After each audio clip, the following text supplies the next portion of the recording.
Good afternoon friends, welcome to my channel Brainy Bits. यहाँ हम आपके ब्रेन्स को फिट करते हैं with knowledge, opinion, news, views and reviews से।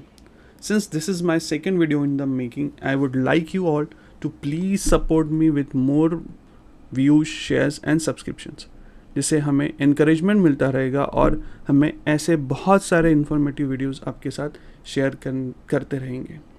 आज हम आपके साथ इन्फॉर्मेशन शेयर करेंगे कि चेक कैसे भरा जाता है और सही तरीके से कैसे भरा जाता है, जिसे आपको कभी भी कोई परेशानी नहीं हो और आपका चेक कभी भी बाउंस ना हो और आपके साथ कोई भी फ्रॉड ना हो। मैं एक बैंक में कर्मचारी हूँ और मैं बैंक में 20 साल से काम कर रहा हूँ।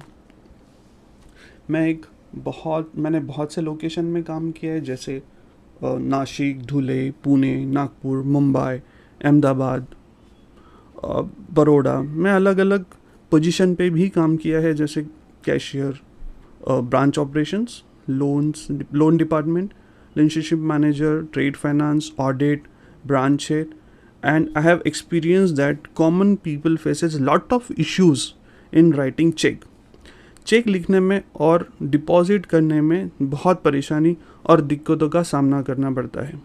इसलिए आज हम आपके साथ how to fill the cheque कैसे लिखे बिना कोई गलती के, टाइप ऑफ चेक, किस प्रकार के चेक होते हैं, वो सब डिस्कस करेंगे। मेरा जितना एक्सपीरियंस है बैंक का, वो मैं आपके साथ शेयर करना चाहता हूँ इस वीडियो के द्वारा और आने वाले सभी वीडियो के द्वारा। So guys, let's get started. सबसे पहले हम ब्रांच के स्ट्रक्चर और एम्प्लॉयज़ को एक्सप्लेन करने की कोशिश करेंगे, जैसे आपको ब्रांच में जाने से कोई परेशानी ना हो। जब हम कोई भी ब्रांच में जाते हैं तो हमें ऐसे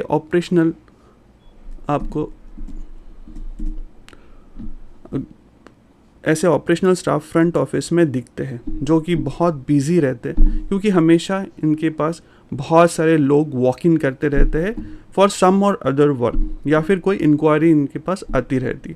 अगर आपको पता है कि किस टाइप्स के चेक होते हैं और इसे कैसे यूज़ किया जाता है, तो आपको कॉन्फिडेंट या विश्वास फील होगा और आप बेझिझक बैंक में जाकर अपना काम कर सकते हैं। मैंने अपने 20 साल के करियर में देखा है कि specially in small villages like Tier 1, Tier 2 cities, also in cities जहाँ लोगों के पास कम नॉलेज होता है, वह चेक को सही तरीके से यूज़ नहीं करते, या उसे इस वजह से काफ़ी परेशानी होती है। Most common issues we have observed during the branch operations related to checks are invalid checks, post-dated checks, frauds in checks, check bouncing, legal action due to lack of knowledge of cheques, et cetera et cetera. इसलिए हमें यह जानना बहुत ज़रूरी है कि checks के साथ क्या करना चाहिए और कैसे काम करवाना चाहिए। सपोज हमने चेक डिपॉजिट करना है, तो हमें फ्रंट डेस्क में इन महिलाओं के पास जाकर चेक को डिपॉजिट कर सकते हैं, या फिर एक ड्रॉप बॉक्स होता है जो ब्रांच में, उसे जाकर उस ड्रॉप बॉक्स में भी डाल सकते हैं। आपको चेक ड्रॉप बॉक्स में डालना है या ब्रांच ऑफिसर्स को देना है या कैशियर को देना है, इस पर निर्भर करता है कि ये किस टाइप का चेक है, जैसे सेल्फ और अकाउंट पे में भी अगर उस बैंक का चेक है तो ब्रांच ऑपरेशन अगर अकाउंट पे में भी अगर उसी बैंक का चेक है, तो आप ऑपरेशन में इस महिला को दे सकते हैं। एग्जाम्पल, हम इसको एक कॉमन एग्जाम्पल की तरह एक्सप्लेन करने की कोशिश करते हैं। समझ लीजिए कि महेश है, एक फार्मर है जो कि खेती बाड़ी करता है, काम करता है, या फिर एक शॉप में काम करता है, या फिर वो एक छोटा सा दुकानदार है, या एक एम्प्लॉय है जो एक छोटे से नौकरी करता है। वो बैंक में कभी विज़िट नहीं करता, क्योंकि उसके पास बहुत सारे रीज़न होते हैं वो बैंक में विज़िट नहीं करता, क्योंकि कारण हो कि वो बहुत बिज़ी है, या बैंक के ब्रांच वहाँ कम है जहाँ पे वो रहता है, या उसे बैंक जाने से डर लगता है। विश्वास कीजिए, जब मैंने बहुत सारा काम किया है, मैंने देखा है, जैसे मैं धुले ब्रांच में था, मैं ऑपरेशन मैनेजर था, तब मैं उस दौरान मैं ऑपरेशन मैनेजर था 2014 से 2016 में। तब मैंने क्लाइंट इसी वजह से नहीं आते थे क्योंकि उनके साथ अच्छे व्यवहार नहीं किया गया था दूसरे बैंक ब्रांच में, क्योंकि उनके पास बैंकिंग नॉलेज की कमी थी। जैसे महेश के पास सपोज बीओबी के पुणे ब्रांच का अकाउंट है और उसे किसी फ्रेंड ने या उसके वेंडर ने या फिर कोई बिकॉज ऑफ गवर्नमेंट स्कीम उसने बैंक ऑफ बड़ौदा का एक अकाउंट पे ही चेक मिला है, तो उससे ट्रांसफ़र चेक भी कहते हैं और उसे इस बैंक में डिपॉजिट करना पड़ेगा। इस चेक उसी दिन ट्रांसफ़र हो जाता है। अगर कोई इसे नहीं चेक में तो अगर उसे उसी दिन ट्रांसफ़र हो अगर कोई इशू नहीं कर हो तो वैसे ही अगर ये दूसरे बैंक का चेक हो तो उसे डिपॉजिट स्लिप भर के स्टाफ को देना पड़ेगा, फिर स्टाफ उसे क्लियरिंग में भेजेंगे। अभी आपको ये ध्यान देना है कि उस दिन का क्लियरिंग हो गया है तो वो चेक दूसरे दिन के क्लियरिंग में जाएगा। एग्जाम्पल, सपोज़ आज 20 मई 2024 है को ब्रांच में आप 3 बजे जाते हैं, तो वो चेक 21 तारीख को क्लियरिंग में जाएगा और आपको 22 तारीख को फंड्स मिलेंगे जिसको आप यूज़ कर सकते हैं। और अगर महेश के पास चेक है जिस पर सेल्फ लिखा है तो वो ये दूसरा जो कैशियर साहब है इनके पास जाएंगे, काउंटर पे जाएंगे और उसे इनकैश कर सकते हैं। सेल्फ फैन वो बेयरर चेक होता है जो तुरंत वो कैश करवा सकते हैं, उसे ट्रांसफ़र के लिए वेट करने की कोई ज़रूरत नहीं है। वो सेल्फ लिखा हो तो सीधा ये भाई साहब के कैशियर के पास जाना है और उसे इनकैश करना है। अगर वो ट्रांसफ़र चेक है अकाउंट पे ही है तो ये महिला के पास जाके इनको ट्रांसफ़र के लिए देना है। हम लोग ये चेक है जिसको हम लोग पूरी तरीके से एक्सप्लेन करने की कोशिश करते हैं। चेक बहुत इम्पॉर्टेंट है और हमें बहुत अच्छे से ध्यान से इसको भरना चाहिए। ये देखिए, अभी ये SBI का चेक है और इसमें आपको 5 चीज़ें भरनी पड़ती है और 5 ये बहुत इम्पॉर्टेंट चीज़ होती है, वरना ये इनवैलिड चेक माना जाएगा। सबसे पहले हम लोग डेट ऑन चेक देखते हैं, चेक पे जो डेट डाली जाती है। सबसे पहले हम लोग डेट देखते हैं कि ये चेक और सबसे पहले इम्पॉर्टेंट चीज़ है कि ये 3 महीने तक के वैलिड होता है। एग्जाम्पल, अगर आज डेट है 6 जुलाई 2023, देन हम लोग लिखेंगे 06/07/2023। डेट शुड बी प्रेजेंटेड और a past date, not a future date. Future आज की डेट होनी चाहिए या फिर प्रेजेंट डेट होनी चाहिए, फ्यूचर डेट नहीं होनी चाहिए। यानी आप इस पर 7 तारीख या 8 तारीख नहीं लिख सकते, अदरवाइज ये बाउंस हो जाएगा। बाउंसिंग ऑफ चेक अगर बाउंस होता है तो फाइनेंशियल और टेक्निकल मिस्टेक में काफ़ी लीगल इश्यूज भी हो सकते हैं। एग्जाम्पल, महेश एक कारपेंटर, हमारे एग्जाम्पल में महेश एक कारपेंटर को पेमेंट करना, महेश एक फार्मर है, एक खेत में काम करता है, उसको पेमेंट करने हैं 5,000 रुपये की और उसे आज ही पेमेंट करना है, तो वो चेक पे लिखेगा 6/7/2023। पर अगर उसे 5,000 रुपये 16 तारीख को देना है, क्योंकि उस कारपेंटर के साथ ऐसा उसका डील हुआ है कि वो भविष्य में 10 दिन के बाद 10 दिन के बाद पेमेंट कर सकता है, बिकॉज उसके 10 दिन के बाद पैसा आने वाला है, और बट उसे ज़रूरी है कि आज वो काम करे। इससे दोनों का फ़ायदा हो सकता है, महेश को भी अपना कारपेंटरी का काम हो जाएगा और कारपेंटर को भी अपना काम मिल जाएगा, क्योंकि महेश को आज वो काम ज़रूरी है। तो हम चेक पे लिखेंगे 16/07/2023। 6 तारीख ना लिखते हुए 16 तारीख लिखेंगे, जो कि फ्यूचर डेट है, और ये बहुत ज़रूरी है। नहीं तो वो कारपेंटर पहले ही जाके ब्रांच में बैंक में डिपॉजिट कर देगा और वो चेक बाउंस हो जाएगा, बिकॉज महेश के बैंक में इतना पैसा ही नहीं है कि वो चेक क्लियर हो। तो इसलिए 16 तारीख लिखना बहुत ज़रूरी है। तो दोस्तों हमने इसमें ये भी सीखा कि हमारे पास पैसा ना हो फिर भी हम क्रेडिट या उधारी पे काम करवा सकते हैं, पर ध्यान रखें कि हमारे अकाउंट में 16 तारीख को 1000 रुपये डिपॉजिट करने ही पड़ेगी, अदरवाइज वो चेक बाउंस हो जाएगा। और बाउंस होने पर कारपेंटर महेश के खिलाफ कानूनी कार्रवाई भी कर सकता है under section 138 of negotiable instrument act 1881 in India. So be careful while dealing in a future dated cheque. दूसरा हम देखेंगे पेई नेम ऑन चेक।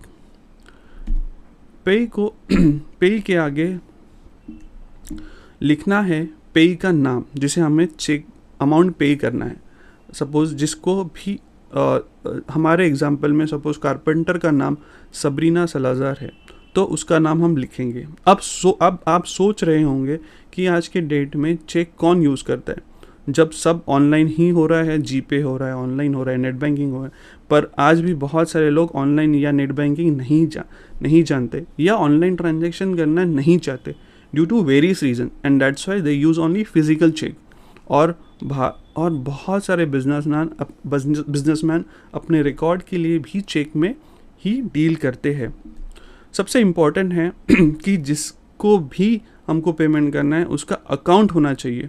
अगर हम सबरीना को दे रहे हैं तो सबरीना सलासा लिखेंगे, पर अगर हम उसकी कंपनी या उसके कोई कंपनी है जिसका नाम है आरके कारपेंटर तो हम उसका आरके कारपेंटर करके ही लिखेंगे, सबरीना नहीं लिखेंगे। याद रखिए हमें वही नाम लिखना है जो उसके बैंक में रजिस्टर है। अगर मानो वो मैच नहीं हुआ या फिर स्पेलिंग चेक नहीं हुई या स्पेलिंग सही से लिखा नहीं गया तो चेक इनवैलिड हो जाएगा। अभी हम देखेंगे अमाउंट इन फिगर। फिर आते हैं कि उसे कितना का पेमेंट करना है, तो अमाउंट में जितना पेमेंट करना है उतना ही लिखेंगे। सपोज हमें 5000 का पेमेंट करना है तो हम लिखेंगे 5000। याद रखें कोई भी स्पेस ना छोड़िए, क्योंकि फ्रॉड हो सकता है। ज़ीरो के सामने कोई भी फिगर कोई भी ऐड कर सकता है, इसलिए वहाँ पे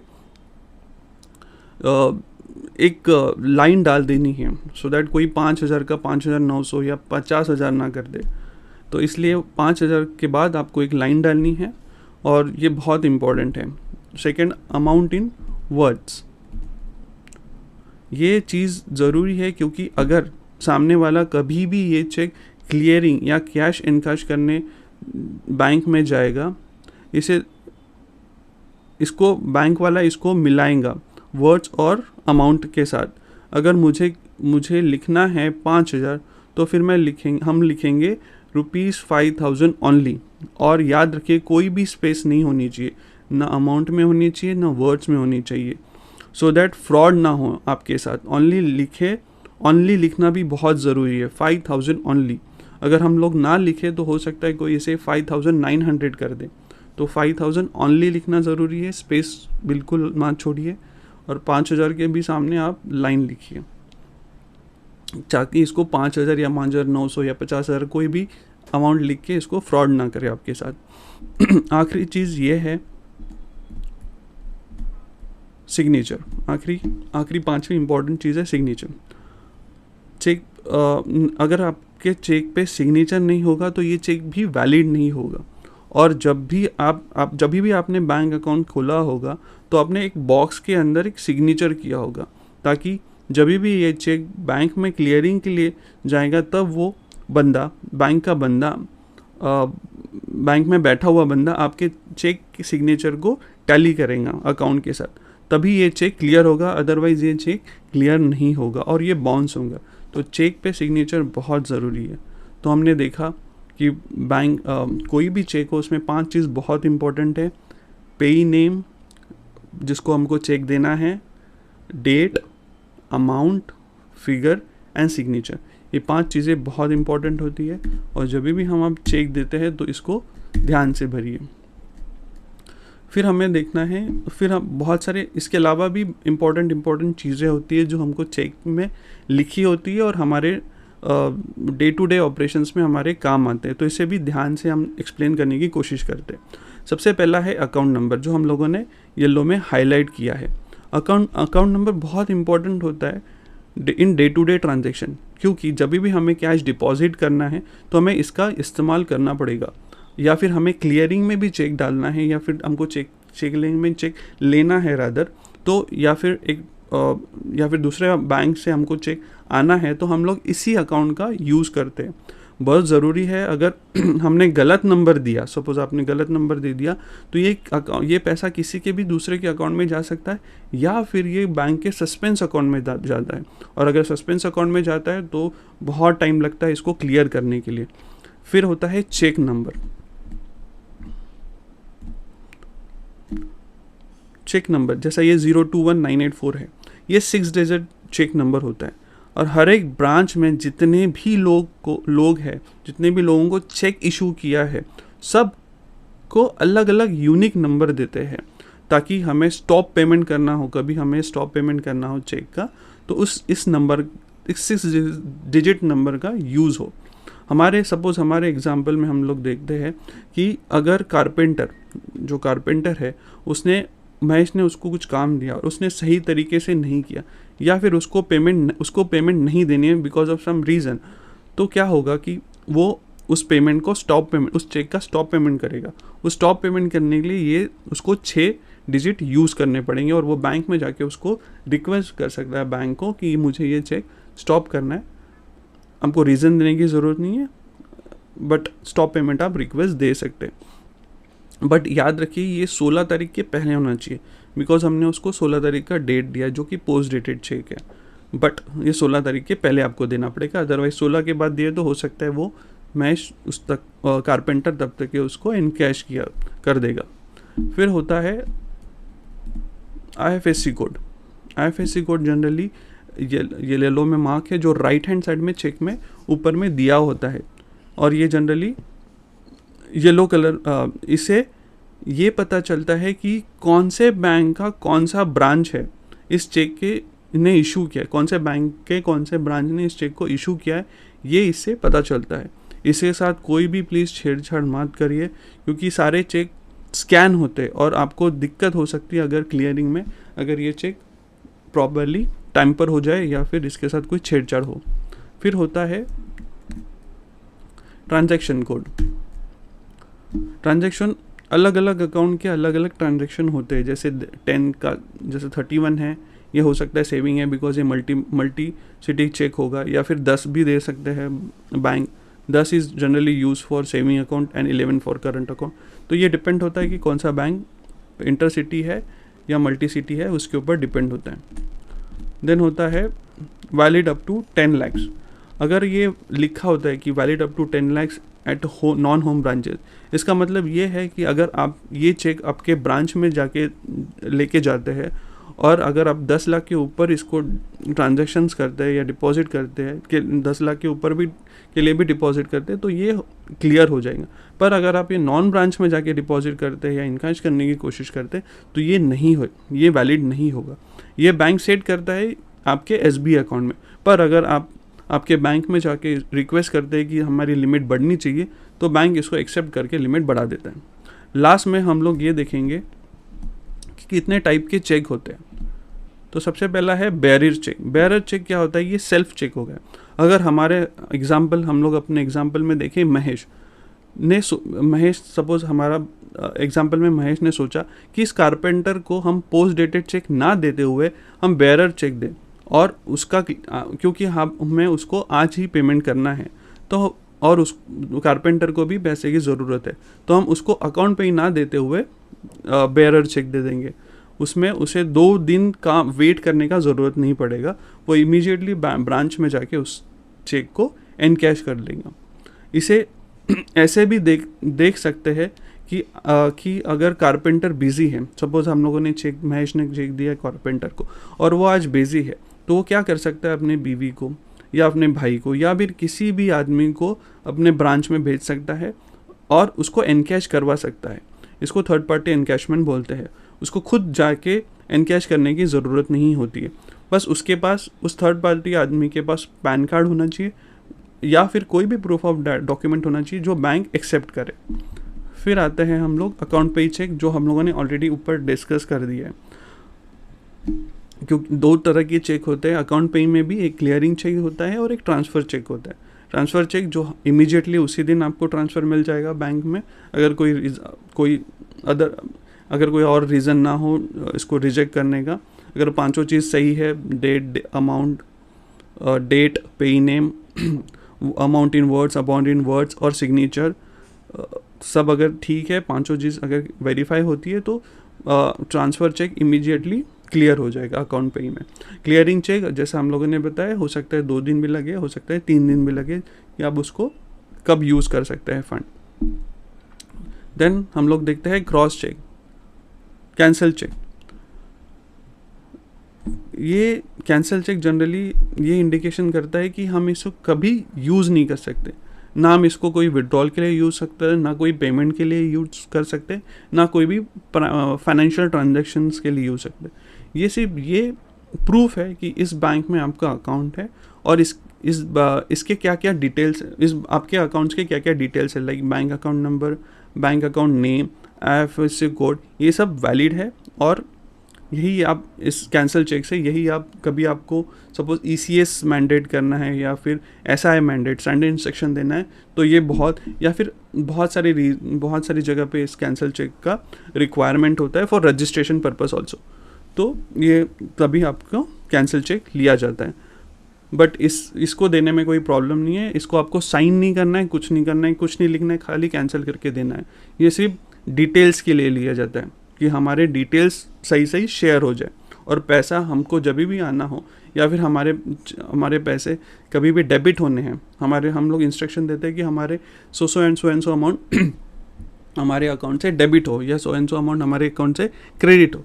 तो इसके लिए वो रजिस्ट्रेशन के लिए ये ज़रूरत होती है। इसलिए यहाँ पे अमाउंट लिखने की ज़रूरत नहीं है, किसको देना है वो लिखने की ज़रूरत नहीं है, सिग्नेचर करने की, ये सिर्फ रजिस्ट्रेशन के लिए होता है। Hope you like the content of your video. हमें इसमें चेक के बेसिक फीचर्स के बारे में कवर करने की कोशिश की है। I hope you have learn something important, so please make sure you press the like button, and for more such important updates and case studies, please subscribe to our channel. Thank you very much for watching and have a good day.